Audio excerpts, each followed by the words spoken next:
जय श्री राम जी की। जनक जी की फुलवारी में जब श्री रामचंद्र जी आए थे और सीता मैया अपनी सखियों के साथ फूल तोड़ने को गई थी, तो जो है राम और सीता जी का पहली बार मिलन हुआ था। इस गीत में सीता और राम जी का मिलन हुआ है, उसी पे ये गीत है, आप लोग सुनिए।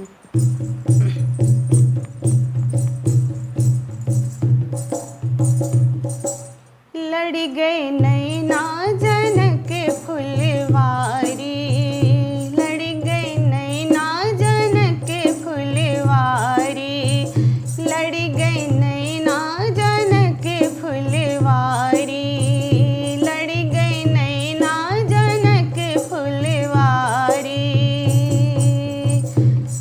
जनक फुलवारी, जनक फुलवारी, जनक फुलवारी, जनक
यह गीत आप लोगों को कैसा लगा, आप लोग मुझे ज़रूर बताइएगा।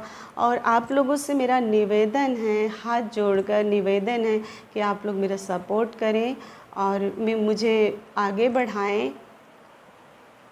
धन्यवाद।